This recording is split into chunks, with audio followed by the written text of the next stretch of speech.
Welcome to another episode of the Man Lucrative Podcast. I am your host, the one and only Magneto 7 in the building. Hey, yes sir. This episode is brought to you by Suzanne Power Tools and Hand Tools. If you need a tool and you outside working on your car, you got to change your tire, you got to change your dryer, you got to change any appliance that got the on the end. Go ahead and hit the Suzanne Power Tools up. I got the link in the description. If you want to holler at them, tell them Magneto 7 sent you from the Mad Look at the Podcast. Let's get to it. This is episode 200. Chris Murray, what up, boy? Big Jers, what up? I saw Crowded Daywalker on TikTok too. I don't know who all is over here on Instagram, but what's up, everybody? What it do? What it do? Hold on. Yo, I did a whole pre-show on Drake earlier, and I just had fun. I reviewed the what is it? What did I miss? The What Did I Miss song. I covered that.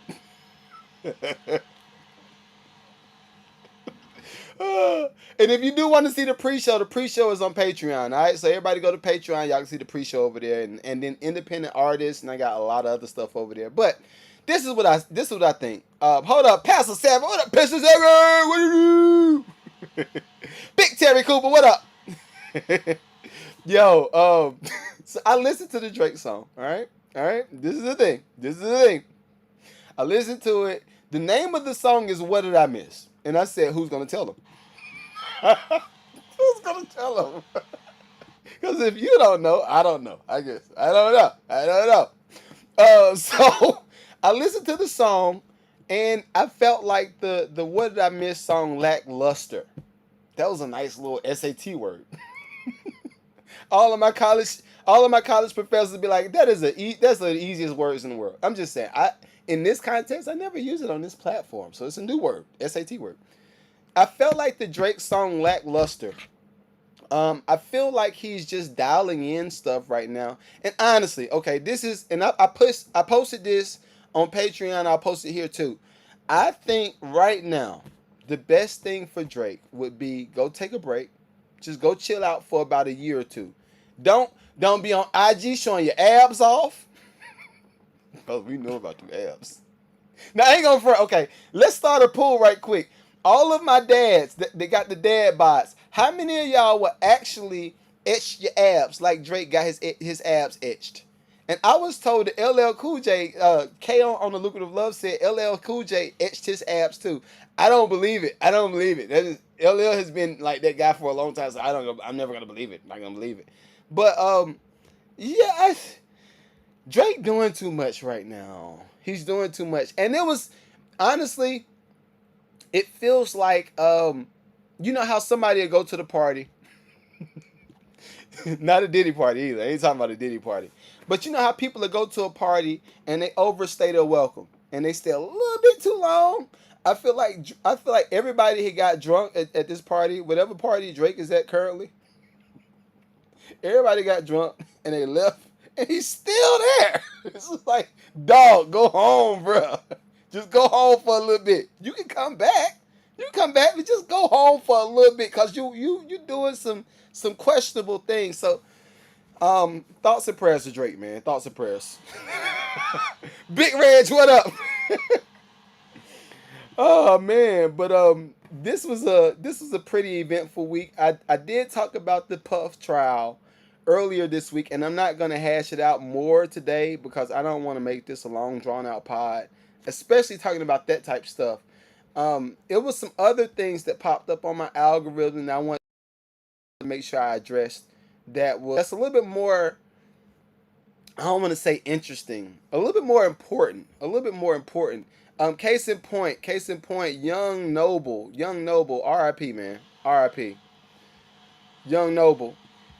All of my youngins, I don't know if y'all know who the Outlaws are. The Outlaws is a group that Tupac brought out, right? They were dope. Y'all gotta. I'm gonna see if I can't play none of the records because I'm live now. But if this was on the pre-show on Patreon, I would play a few of the Outlaws records, and then y'all would be like, "Oh, I know that song. I remember that song." Well, anyway, Young Noble self-transitioned. He self-transitioned during I would say men's mental health. It's a few days after. But it just brought up some points that I wanted to bring out, and then we can go ahead and start with the regular pod. Because I think we've still been overlooking the task of manhood, and we've been overlooking what it's like to have to deal with a lot of big stuff on a consistent basis. And I got a guest that's going to be coming on, multi Grammy winning, multi platinum selling. He got more than me, huh? More than me. Uh, but I got a person that's coming on to the pod. Not this particular episode, but it's a guy down here in Georgia that's Grammy winning, platinum selling. But he moved into entrepreneurship, and now he's working on franchising and got big business and making millions, right? But he and we had a conversation, and I'm gonna bring it back to Noble. I maybe I won't, but he and I were having a conversation at the Atlanta Dreams. Oh my God! I almost forgot about that. Oh, yeah. I went to my first WNBA game, and it was dope.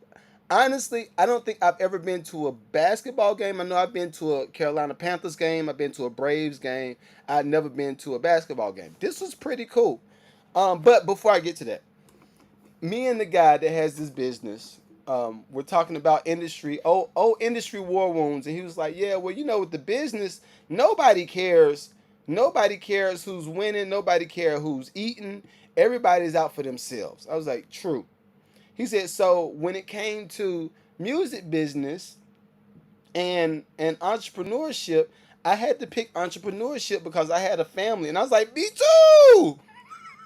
So we just started going back and forth, and he was just like, "Dude," he said, "Okay, how long you been in the business?" And this is why I like to talk to veteran producers. I like to talk to people that's been in the game for a minute, because at some point, and this is for my youngins, at some point you always have to do some type of pivot.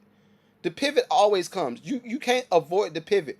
Case in point, he was telling me, he said, "Well, how long you been in the business?" I said, "About '07, 2006, 2007. He said, "Okay, so those are your placement season up until," I was like, "About 2011, 2012. He said, "Okay, cool, cool. So we're in the same position." He said, "So you remember what those publishing checks used to look like?" I was like, "Yes, sir." And both of us look like, we look at each other like, "Nigga." But then he said what started to happen is all of the checks got thinner and thinner and thinner and thinner. And instead of getting paid every quarter or every other quarter, you might get paid once a year for a song you did a few years ago. He's like, and for me, I started having to depend on people to okay the placement. I had to depend on people to say, "All right, you're gonna be on this album. You're gonna be on this album. We're gonna pay you for this." And he said, at some point, my kids and my wife had to look at me like, "Yo, you are we gonna eat today?" I said, "Yo, same thing." So I told him my broke story. I was like, "Well, yeah, what happened with us? I was waiting on the checks, and then I ended up driving Uber. And I was driving Uber with the Grammy and driving the Uber. And the funny thing is, a lot of people automatically equate the plaques and the trophies and all this stuff. They automatically equate this stuff to some type of wealth. Now, this is the thing. This is what I will say. I will say this: that Grammy and that plaque has opened up doors by way of conversations that I probably would not have been able to have with a certain group of people if I didn't have that stuff. But the stuff is not what inked the deal, especially in this new space.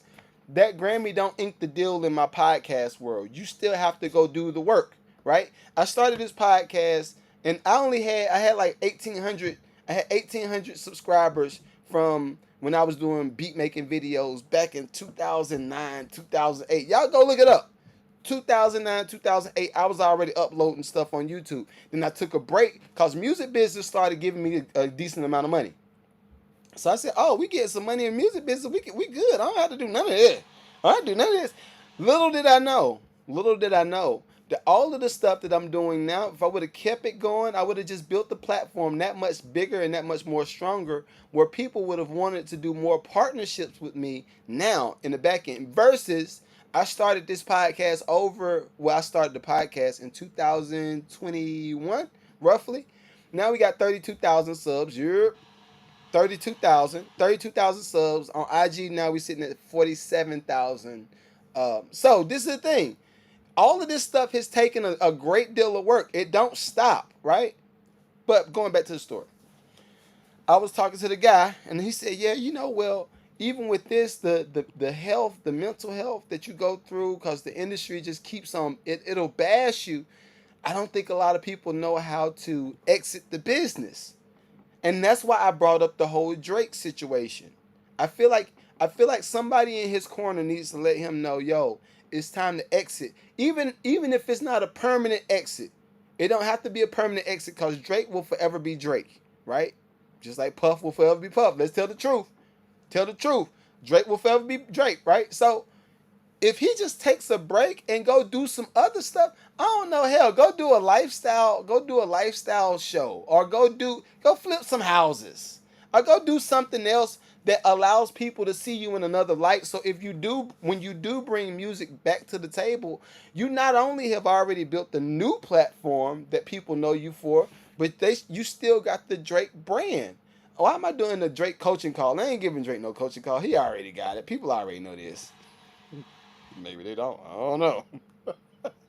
But I think that that's all Drake needs. He just needs somebody to be in that space and say, "All right, look, dude, I love the bops. You're gonna keep creating bops, but let's start venturing into this space, because this is how I look at it." And now this is something else. Now this is something else that I thought about as it relates to Drake. I don't know what deal he signed with all of the labels. I don't know if it's all if it aligns to selling off his likeness, or if it aligns with like a big 360 deal. Like a big 360 deal for Drake could be like I said, if he does a network television show, and it goes to HGTV or it goes to DIY Network, and Drizzy on condos, right? Something like that. And he just goes in and help people flip condos in Canada.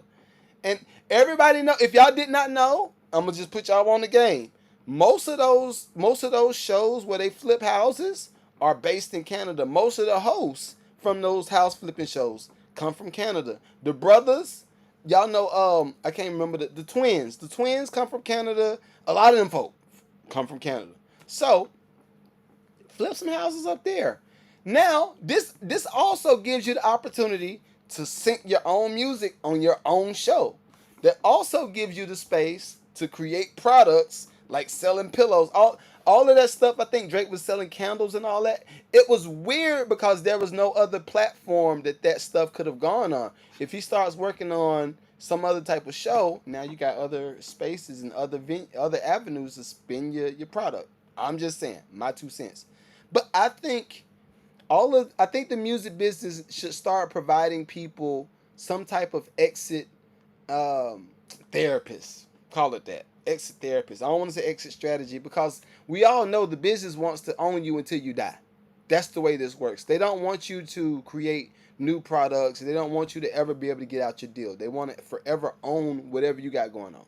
I get it. All right. So anyway, I think going back to Young Noble, um, I wish he had somebody in his ear to let him know it's okay to take a little small dip in lifestyle, or it's okay to take a little small dip in whatever. Or even, watch this, even if all hell has broken loose, and I'm not getting into my preachy moment or nothing like that, but this is how I look at it, because I know what broke feels like.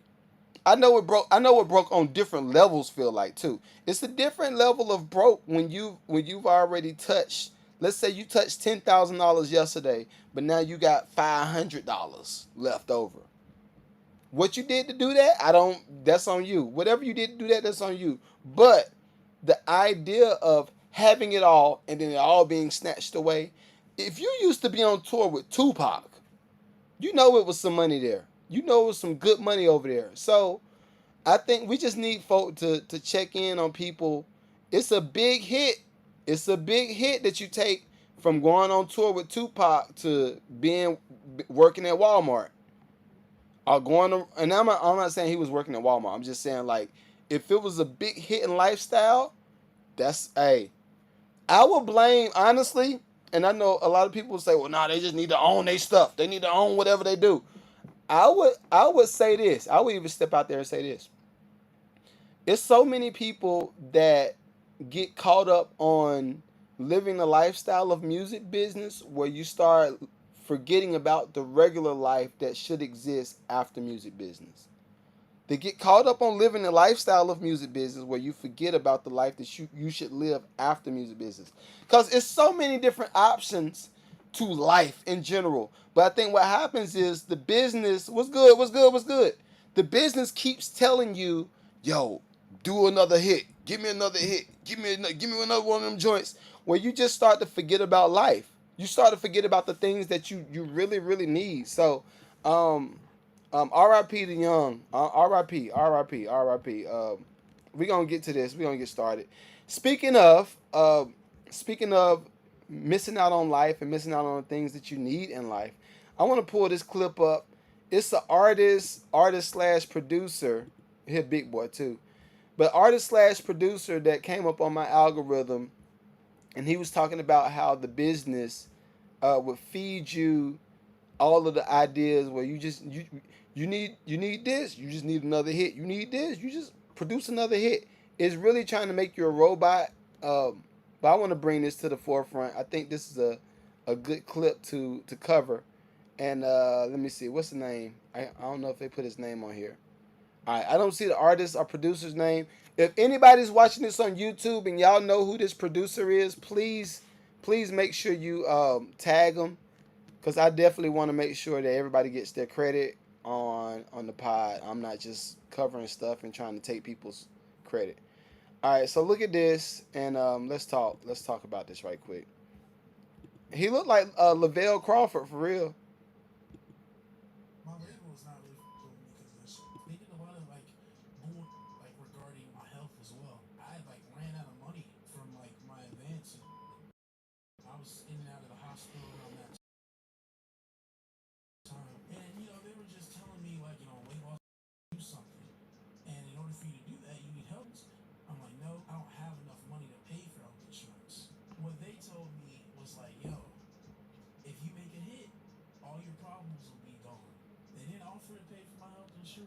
Wow.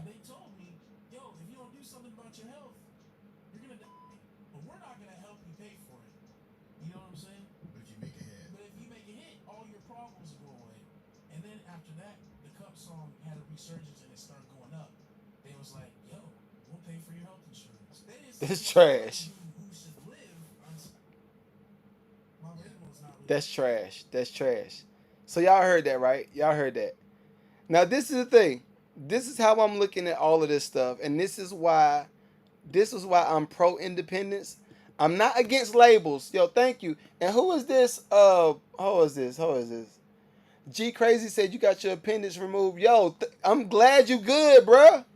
I'm glad you good, bruh.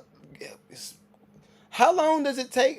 See, I can't make this about you. We recording live, dog. But it's good. I'm glad to see you doing good, bro. I'm glad to see that you're doing good. Uh, this is something that I've seen not just in music business. You good, dog? You good? But this is something that I've seen not just in music business, but I feel like it's the hustle culture. It's the hustle culture. Now, this is the bad thing. I am an avid believer in hustle culture. I believe I do value life. I do value life, but I believe that everybody should put their 200% in every day they wake up. You should never get up and just be like, all right, I'm gonna just kick it throughout the day. I'm gonna smoke a little bit. I'm gonna drink a little bit. I'm gonna go smash a little bit, and I'm gonna go to sleep and do it again tomorrow. That's not being productive. That's not being productive with your time and your energy, right? So I do believe in 100% effort, 200% effort in going after whatever the goal is. Now, this is the thing. I would challenge people, and we're halfway through the year too, so this is about a good time to start. This is a good time to talk about this stuff. Um, I do some type of check in with myself every week. Every week I'm checking in. This might normally it's on Sunday nights because that's the only time I really got free.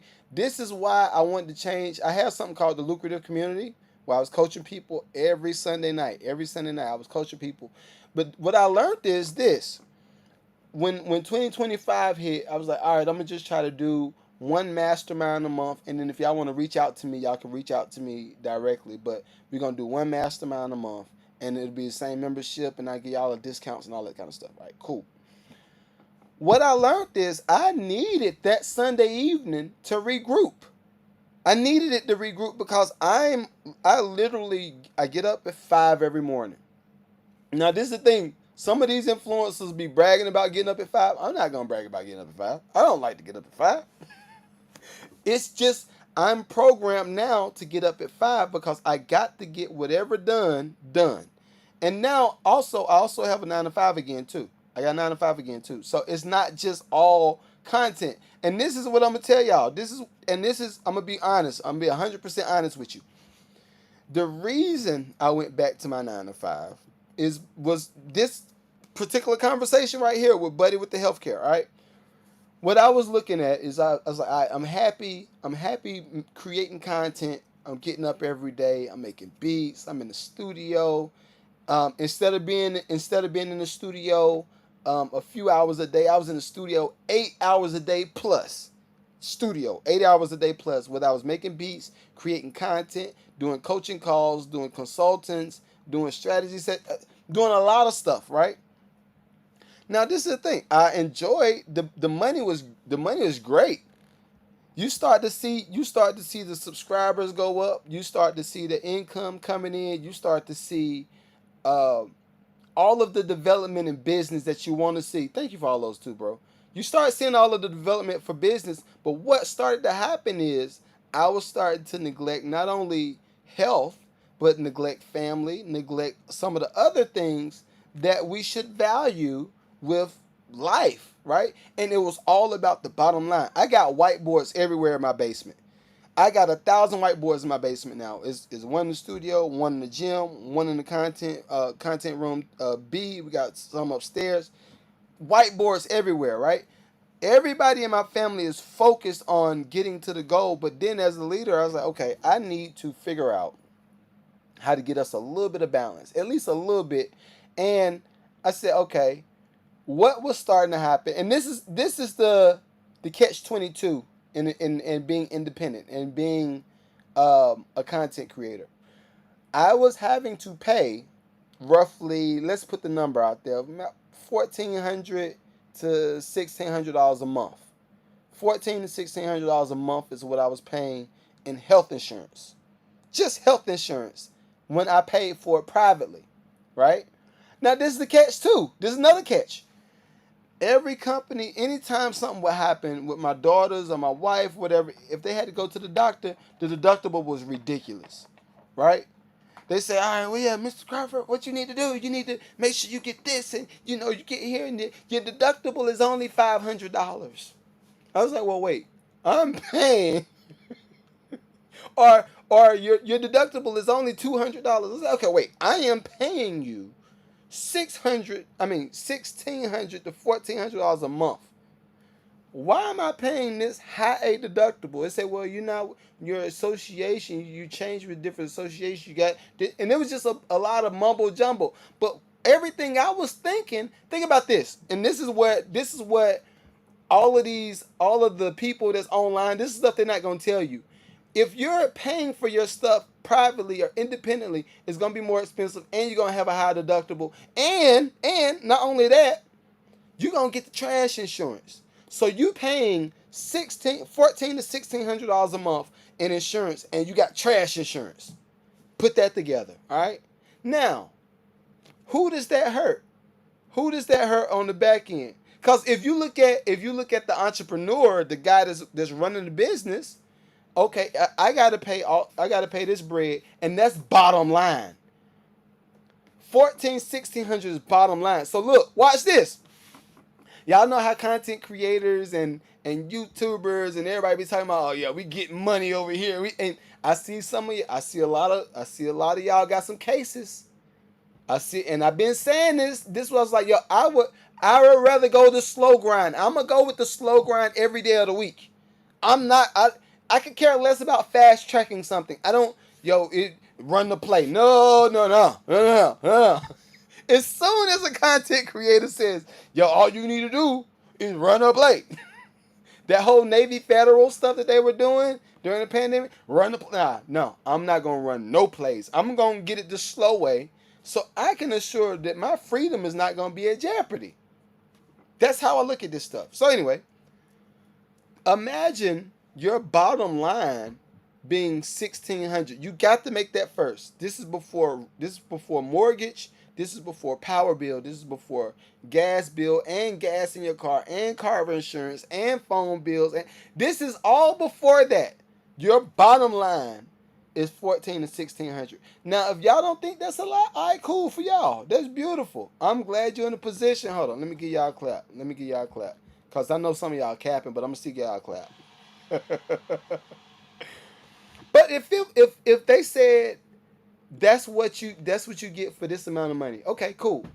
I'm looking at my high paid hours. The highest paid hours for me is between the hour of 11 to around 2:30 in the afternoon. Those are my highest paid hours as a content creator, right? Whether that's me uploading stuff, whether that's me um, doing the consulting, work, walk, whatever on the content side.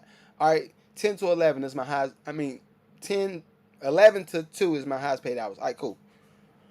I had to sit back and look at my timeline for not only retirement, because I do believe in retirement. I don't think nobody should work forever. At some point, you should be enjoying something that you work for. All right, cool.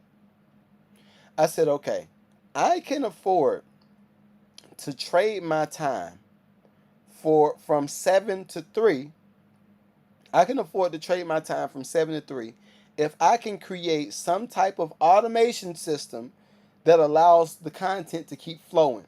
I.e., that's why I started jumping into the AI technology. And I'm giving y'all all of my game because this is, like I said, we're halfway through the year. I see a lot of people that's gotten sick. I see a lot of people that's trying to figure ish out. I'm here to help you do that. I'm here to help you figure it out. All right, cool.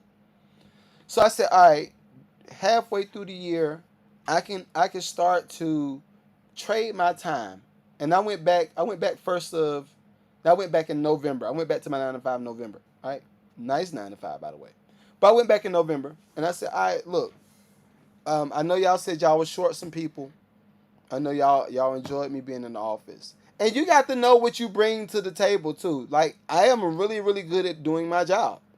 I am really, really good at um, order and leadership. I'm really good at this stuff, right? So I said, all right, I'll come back. And then they said, well, look, if you willing to come back, we'll bump your bread up. We give you extra $10,000. I said, ooh, sweet Jesus, young Jeezy. They said we'll give you extra money because now it's a bump from when you left. When you left last time, we had to do some type of adjustment with the pay, so now we had to bump it up. I was like, yo, this is fire. All right, cool.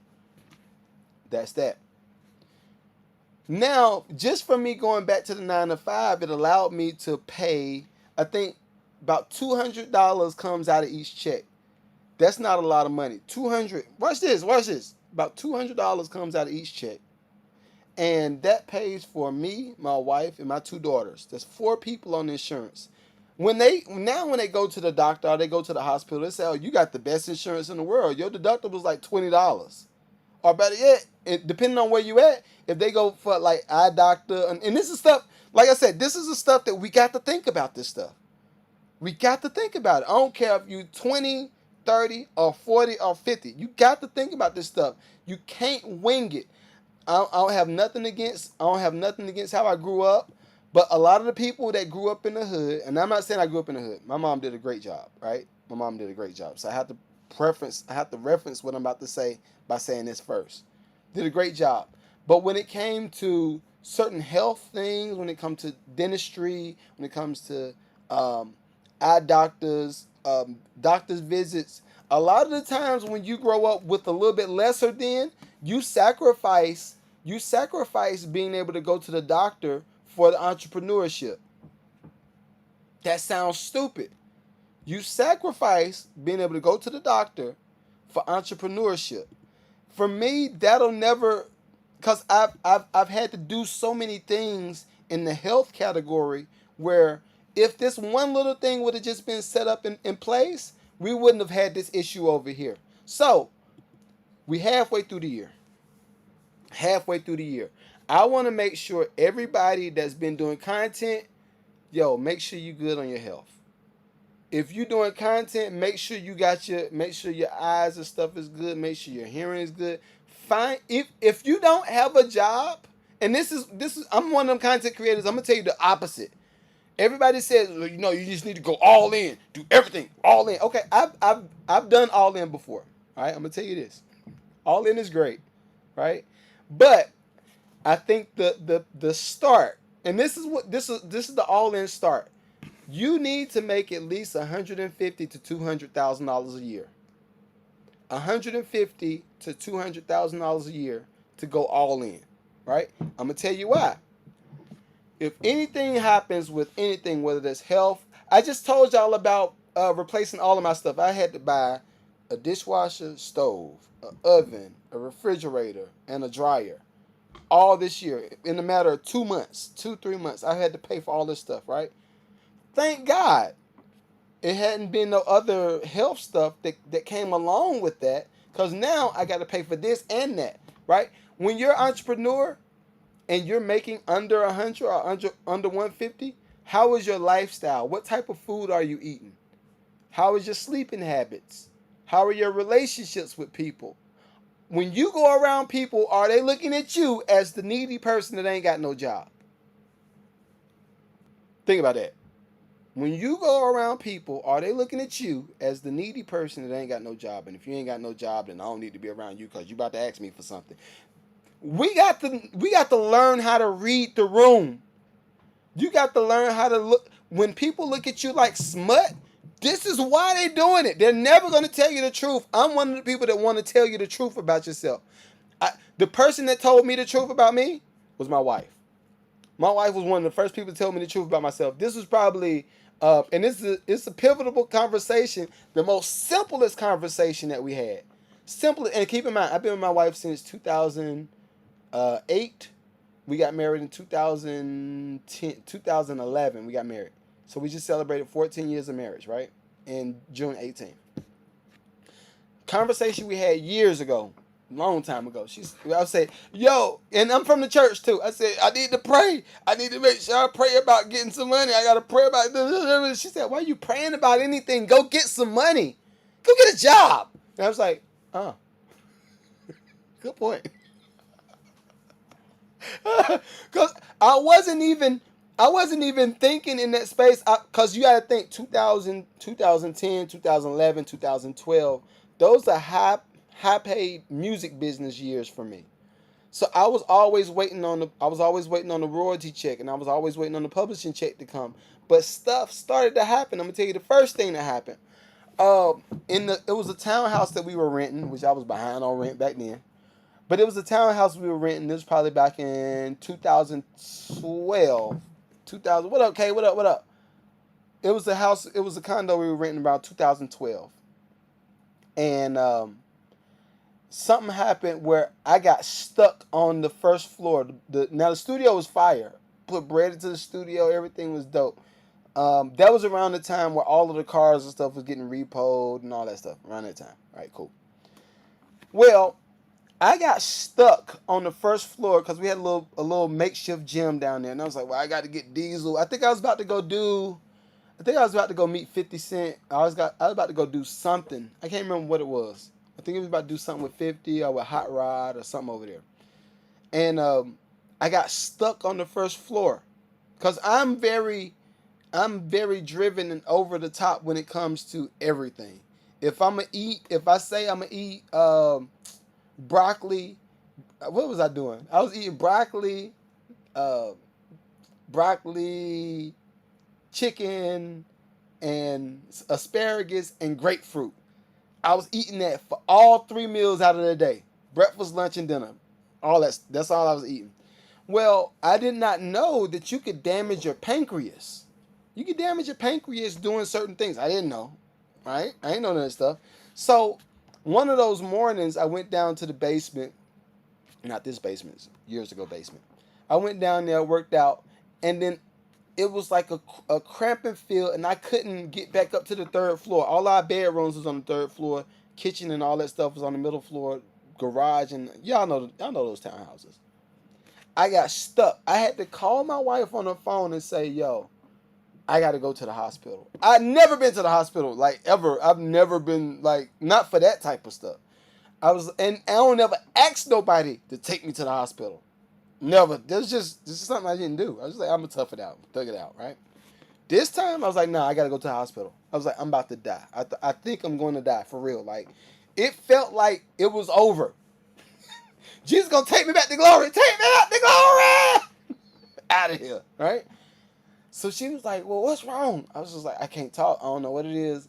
I gotta go. All right, we gotta go to the hospital. Thank God, Hillendale Hospital was like right around the corner. Wasn't that far? So I crawled.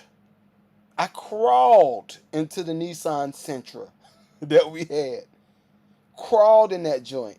And I'm laying, I got the passenger seat laid all the way down. We get to the hospital. I crawl into the hospital.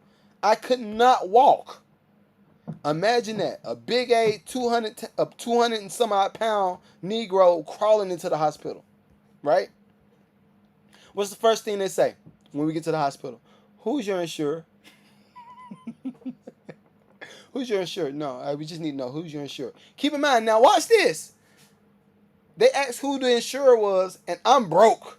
We ain't got no money. We barely had money to put in the Centra. This is after that conversation.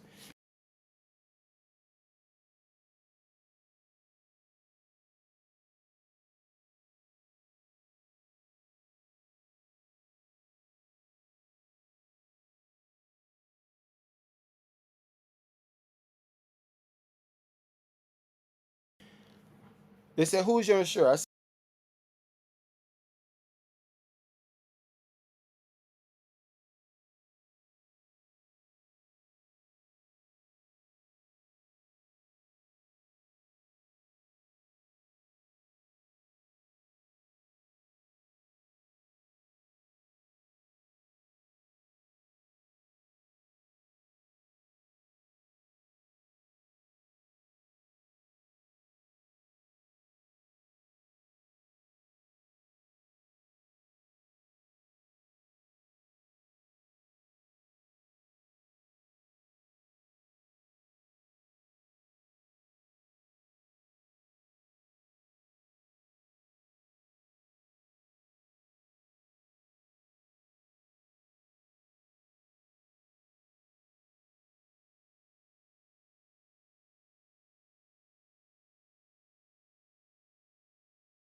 I was just looking like, why is he here?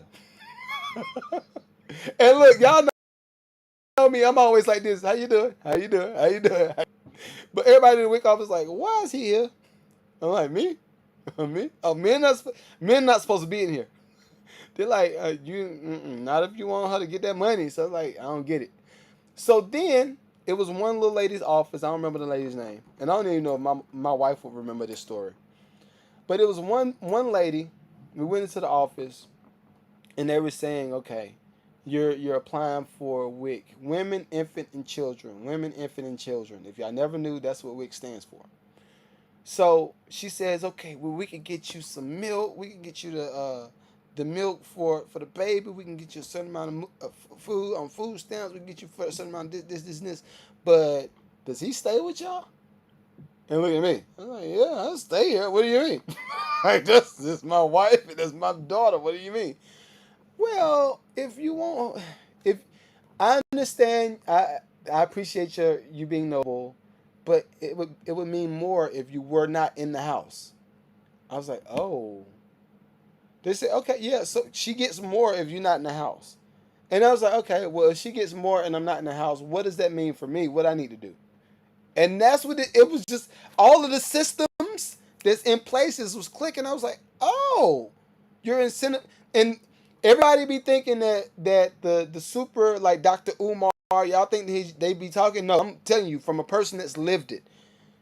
The way they look at the men in this space is like, yo, you are smut. You got her pregnant and she's here asking us for help. Her daddy, Uncle Sam, she's asking for help to get all of y'all stuff together. So what you should do is just go wait in the car. Let her do this. I was like, okay, no, we're not doing that. So it's like, okay, well, if you're gonna still file and say that you're in the house, then she'll get. I think the difference was like, I think she may have gotten an extra $300 per month on food stamps and WIC if I was not in the picture.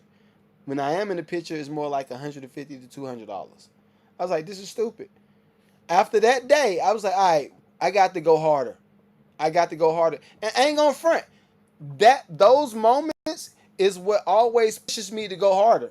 Like, I'm sorry. And now I got two daughters, and I was like, all right, at some like I refuse to allow a system to take care of the seeds that I produced. I refuse to let the system take care of the seeds that I produce. It makes no sense. So now we go back to our original conversation with Buddy and the healthcare and the systems and all that stuff. Music business, content business is music business. If y'all did not know, content is and music is the same thing now. It's all the same. Every time you see something that makes it big, why is it something else has to take the back burner? Whether that's family, we just saw it too. Tia Mowry and her husband. Tia Mowry and her husband, I think, were one of the best couples that exemplified how to hold it together, even when both of y'all are in the business. But what happened? The content side told her, girl, you need to be out here and just go do you, girl, go do you, go do you, go do like it's always incentivizing single people get into a bag. That's all the content. So for me, with this platform, that's why I wanted to do more whole conversations. Even if I'm talking to musicians, okay, I know that beat's fire. That beat that you did is dope. Like, bro, I'm gonna give you a clap for that because your beats, oh my god, y'all killing it. Like, hold on, where my clap at? Y'all must been killing it with the beats, yo. Like, my clap, there it is. Uh, uh, it don't want to play. There it is. There it is. There it is. Y'all killing it with the beats, but I noticed that when you talk or you this, are you missing a tooth right there? Me too. I know how it feels. Nothing to be embarrassed about. What are you gonna do about that? Because if that happens, if it happens over and over long enough, then at some point you ain't gonna have no more left. So people need to have these honest conversations. Do you have something that you're working towards to fix that? Now, if you think that you're gonna just go produce a hit and you're gonna get big and you're gonna be a multi-million influencer and all right, cool. I don't think that that's impossible. But before until you get there, let's work on working these things out. How's your finances? Okay, you don't know nothing about that. All right, cool. We need, you know what I mean? Because I think what the conditioning is: get the bag, get the bag, get the bag. Okay, once you got the bag, what are you gonna do? I don't know. I'm gonna get some new teeth. Okay, cool. That's one thing. 20,000 done. All right, cool. What you gonna do next? I don't know. And this is why we have these platforms. Mad Lucrative Network. We talking about finances. We talking about housing. We talking about um, not business loans, but scaling business. It's a big difference. A lot of times you can't use a business loan to get working capital to scale your business. But what happens if you don't have a loan and you don't have the credit for the loan, but you got all of the ideas for the business? I got you. I got you. This is the stuff that I cover on a consistent basis. Um, Hopefully y'all enjoyed today's show, man.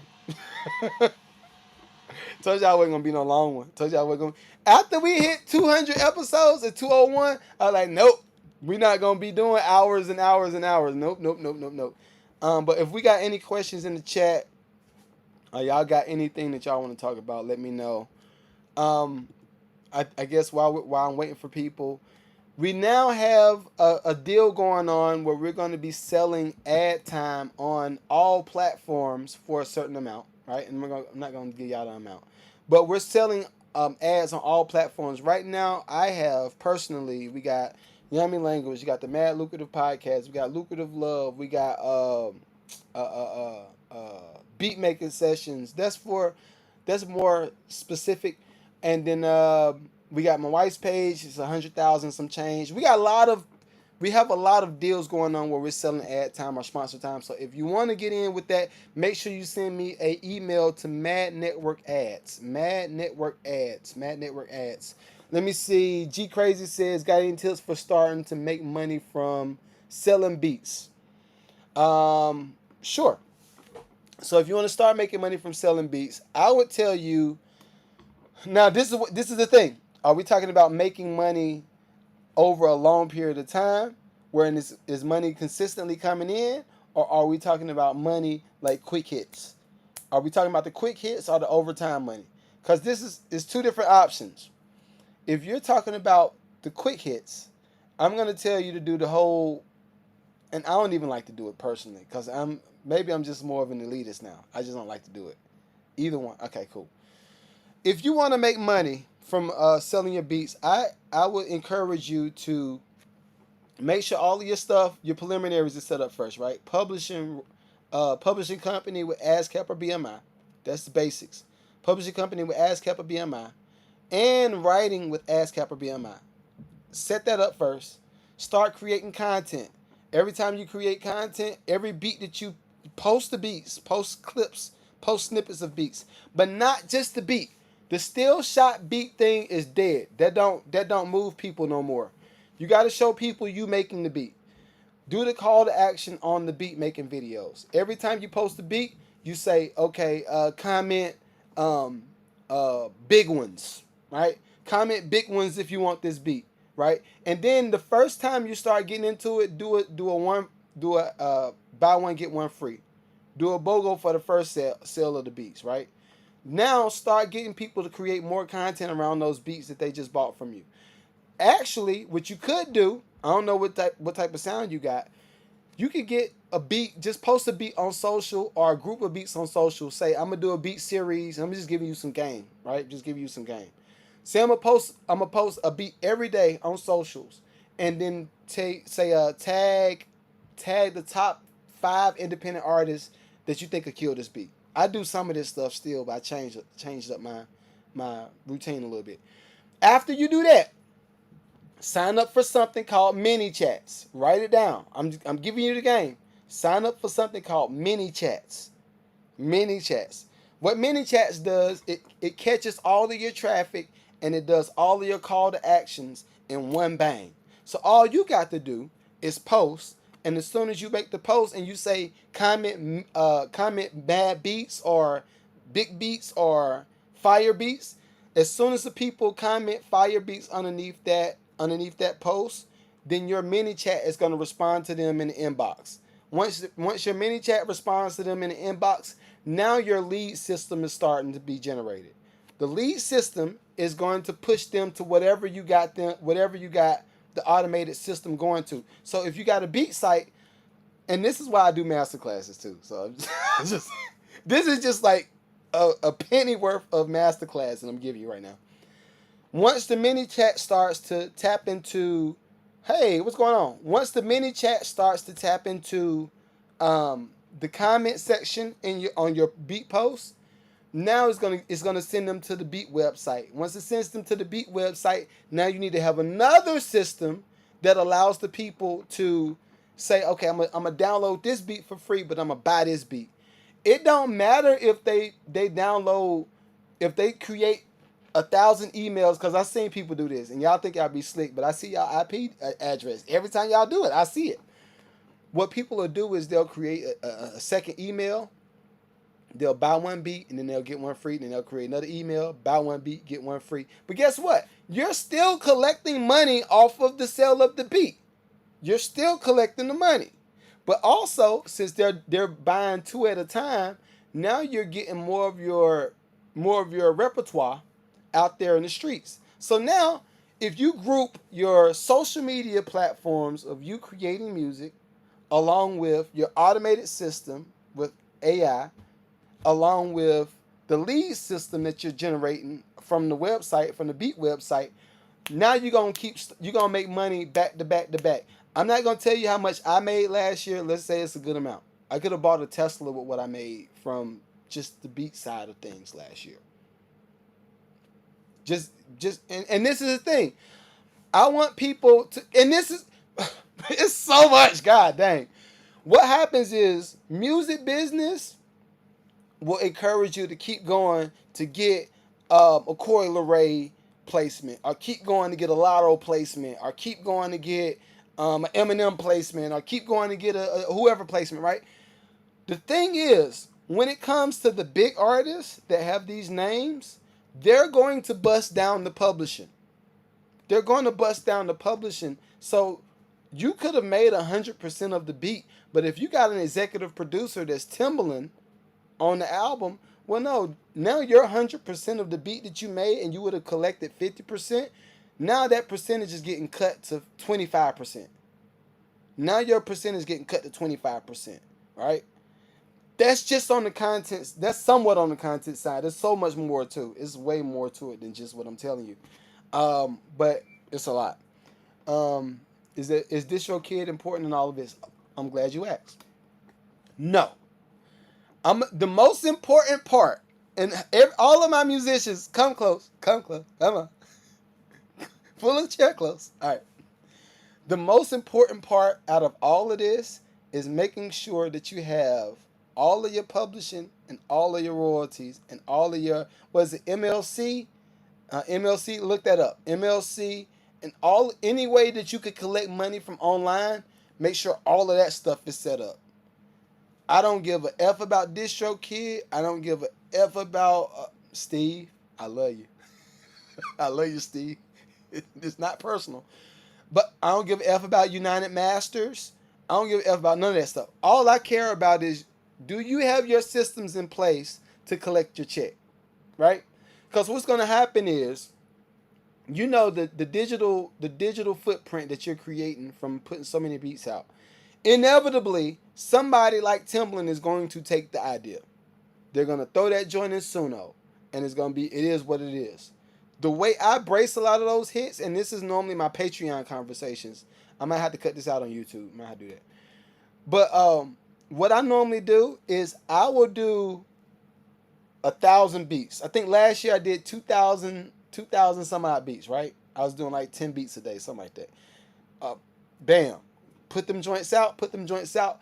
Every beat video that I put out, I posted that joint on BMI as a body of work. It's registered. Joint's copywritten. It's registered. So now every time anybody takes a beat, or if they take the idea of the beat, well, no, now you sampled the beat. I get paid a piece of that. If you share it on socials, I'm not only going to get paid from BMI ASCAP. I'm going to get paid from YouTube. I'm going to get paid from Instagram. I'm going to get paid from TikTok.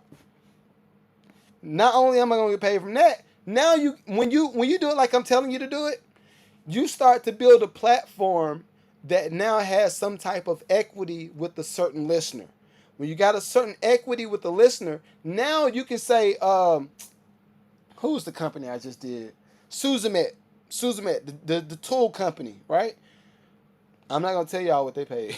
This is I'm doing okay. I'm doing okay. I'm doing okay. I'm doing okay. Right? But Suzamet, Phoenix Pro Audio, these are all sponsors. These are all sponsors from just me doing the work. I didn't reach out to them. They reached out to me and said, hey, Mag, I see that you do 2 podcasts a week, but you post every day on socials. I automate my posts. Opus clips. Use that. I'm just giving you all the game. I'm giving you the game. I post all this stuff on a consistent basis. I think right now I'm posting about 3 times a day on YouTube. I'm about 2 times a day on Instagram. On the stories, I'm posting every 2 hours, I think. It's an equation. All this stuff is an equation because what I look at is, okay, how many people normally come to my stories? Right now on Instagram, I can count on about 300 people. About 300 people a day is hitting my stories every day. So if they're gonna be there, I may as well have something for them to look at. I may as well have a call to action. Say, well, you need some beats, you need a sound pack. Go ahead, click the link right here. And watch this. I'm not paying for nothing on that side of things.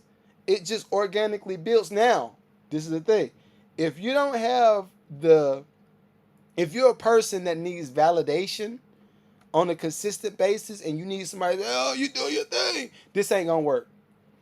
If you're a person that needs the validation, all of the stuff that all the game that I'm giving you is not gonna work.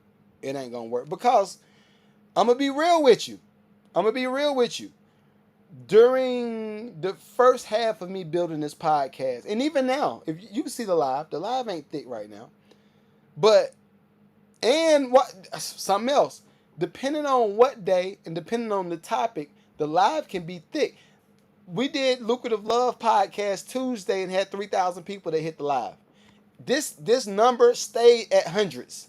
It just stayed there. What were we talking about? The Diddy trial, right? All of this stuff, it's just different. But you have to understand: are you building a platform for sustainability? Are you looking for the quick hit? If you're looking for the quick hit, okay, cool. I'm gonna tell you a whole different thing. Go hit all of the DJs. Go do all of the playlists on Spotify. It's gonna cost you about $5,000 or $3,500 to $5,000. Do all of the playlists. Once you do all the playlists, go to all the networking events. All the networking events are going to contain most of the DJs from those Spotify playlists. Link up with all the artists in that room and attempt to sell the beats to those people directly. Your ratio, if depending on if you got trap beats or if you got something different that hits cool, your ratio might be for every 5 artists, you might land 1. And now it's going to be a numbers game. Like, okay, I paid $3,500 to $5,000 for these playlists. I paid to get in these venues with the different DJs and the artists and their managers. And now I need to sell a beat for how much? Now and like I said, all of these things, these options work, but okay, now you've already paid. Let's do a cool $6,000. You've already paid $6,000 worth of all of this stuff up front, and you still are able to collect money from the Spotify playlist and all that stuff. But what happens when you stop spending the money? That's what happens. And that's why this is why I always get on the artists to say, yo, stop promoting the Spotify playlist. Stop bragging on that. Do everything independent. When I say independent, create your website. Once you create your website, you could do I can't remember. La Russell was saying that, I can't remember the name of this. There was another platform. You could do another website though, where you create all of this stuff. And now when you do that, you have all of the power and you have all of the equity, so you can change whatever. You can do whatever you need to do to make the money. Case in point. And then I'm gonna get out of here because I'm doing masterclass level stuff now. What you could do, the difference between you building your own platform and then you leaning on platforms like Meta, TikTok, IG, Facebook, YouTube, you leaning on those platforms. Okay, cool. What happens if you get flagged? If they flag you on these platforms and they say, "Hey, your page gone. We good." It's technically not your platform. It's a part of your platform. It's a tool that you use to build your platform. No problem. Keisha, no problem, girl. It's a tool that you're using to build your platform, true. But what happens if they flag you? I've gotten kicked off of TikTok so many times. Hey, we don't like what you just talked about. I don't like that. Flag. Sit down for a week. Well, okay, if I was sit down for a week and let's say I was depending on those music reviews. Let's say I depended on those music reviews to make some money and say it's $20 at a time. Let's say I had a bill. Let's be random. Say I had a bill that was $150. Well, one music review would probably pay for that bill, but since you now flagged me, I don't have the ability to make no money. So now, who's trash? I'm trash. That's why I say, okay, no. What we gonna do? And if you are gonna lean on any, everybody that's watching this on Patreon, if you are gonna lean on any of the platforms to build your platform, do YouTube. If you got to figure out what platform you're gonna spend the most of your time on building, do YouTube. I'm gonna tell you why. YouTube allows you to get all of the information in real time, and in addition to that, and then can't get it out. In addition to getting all of the information in real time, you see all of your numbers. Then you see the numbers when you start to monetize. You see how much money you're making per hour, per minute, per day. You see it right there. IG and TikTok and all these, they give you estimates. They give you estimates of everything. You don't really know what you're gonna do. In addition to that, I think IG does a decent job of doing it. I don't know about TikTok because I haven't looked into it. But YouTube says, okay, well, Mag, every time you do a podcast, and this is why I like YouTube. Every time you do a podcast, you got a lot of hits in Texas. You got a lot of hits in New Jersey, New York, Baltimore, Maryland, Charlotte, North Carolina, and Atlanta. Atlanta being the last one. Even though I stay in Atlanta, Atlanta's like my last top market that listens to this podcast. Cool. Okay, well, can you tell me who all's coming over here? Yeah, sure. You got about 75% men, 25% women. Most of the people are on their second win and they're creating their new businesses, they're new entrepreneurs, but they're interested somewhat in music. So I would do a little bit of it. All right, cool. YouTube tells me all of this stuff. So how easy is it for me to build my platform and say, all right, well, look, y'all like what I do over here on YouTube. Go over to Patreon where it's 100% me, or go over to my website on the PayHip and it's 100% me. And you got classes, you got master classes, you got one-on-one sessions, you got all this stuff, sound packs. You go over there, do that. Now I can market to specific groups of people because I got all of the information. If I have all the information and I can market to all these groups of people, now I can just promote my stuff directly on YouTube. I can send them straight from YouTube to my website. The website now houses all the information. I got your email. Once I got your email, now we got the ability to build a stronger relationship. Look, I'm looking at doing a meetup. I'm going to be in Texas on November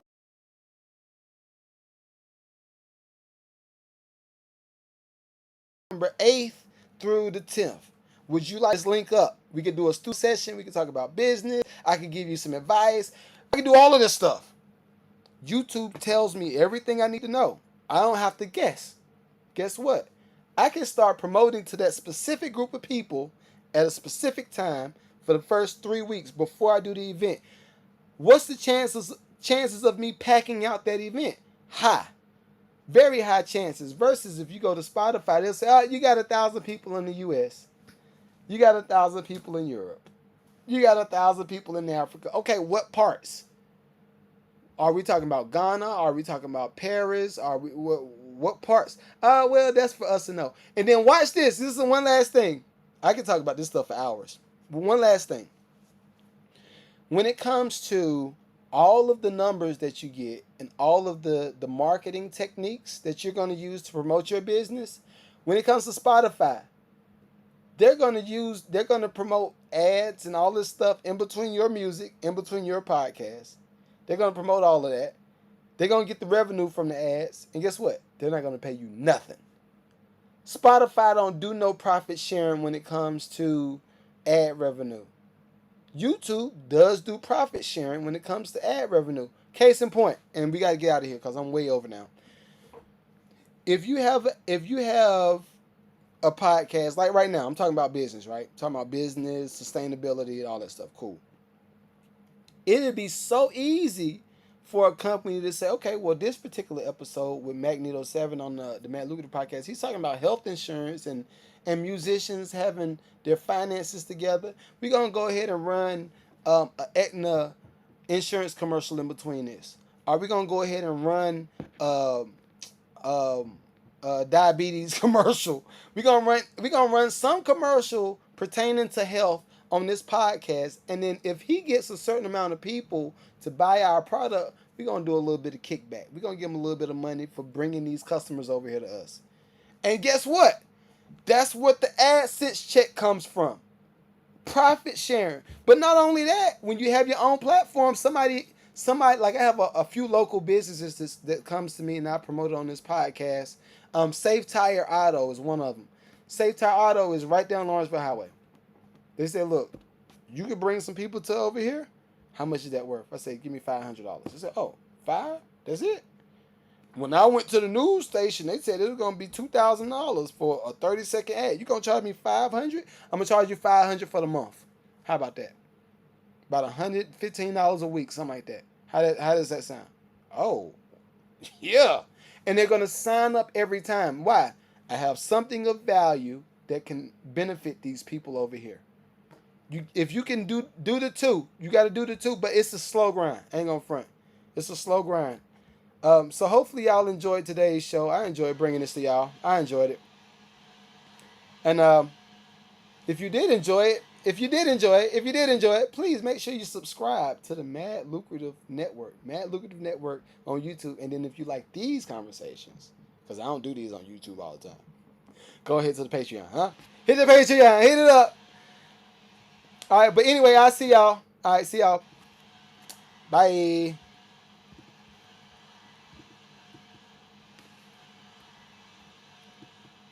Uh, uh, uh, uh. I love this crowd. This